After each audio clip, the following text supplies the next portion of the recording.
While I get ready, I'm going to tell you about a project that I was super excited for, but unfortunately didn't work out.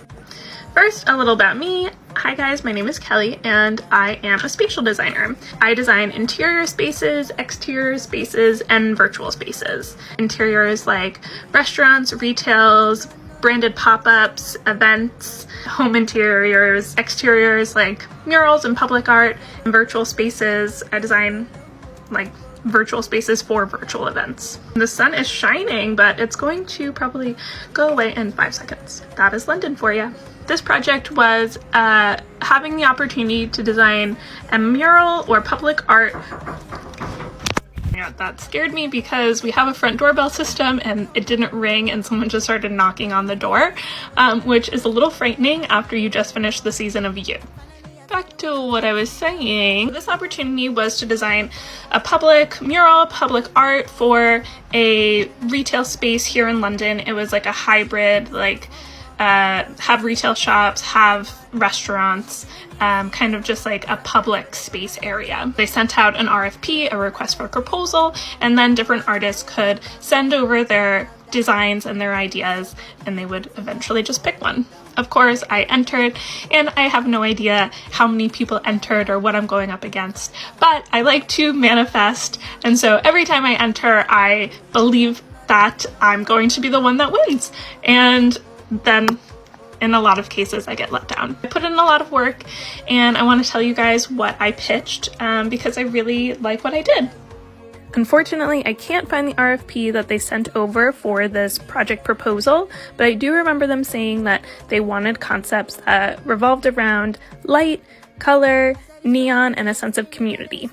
They were asking for artists to pitch 8 different areas in the venue, so I ended up pitching for 3 of those areas. Before pitching your idea, they asked to see examples of your work and tell more about yourself, so these are the slides where I talk about that.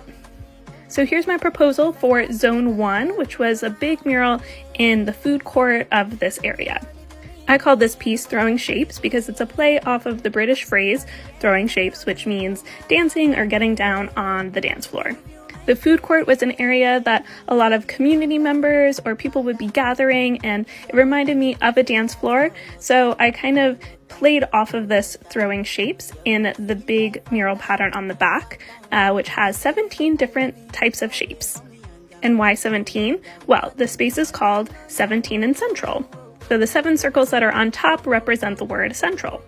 I played around with that as an opacity to kind of represent the feeling of light passing through. The brand has the color palette of gold and purple, but then I decided to show the concept in just a full colorful pattern as well. Here's a slide showing my inspiration, and then I went into more about why I was inspired to do that piece. So here is my concept for zone number 2. Zone number 2 is the first entry wall that you see when you come into the space. My concept for this was the theme You All Right. Again, a British phrase that is used kind of just as a hello, how are you, what's up? But to an American, it sounds really shocking and sounds really harsh and like, are you all right? Like something's wrong.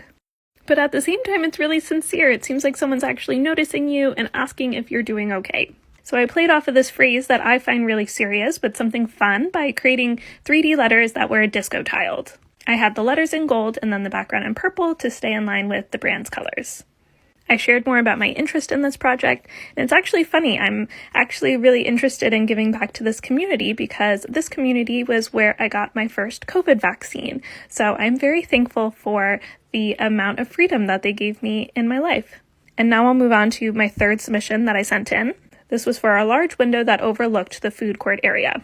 I wanted this space to represent traditional storytelling that a lot of times happened in stained glass, but with a new modern twist to it. I'm running out of time, so I'm going to make a part 2 and finish up this story.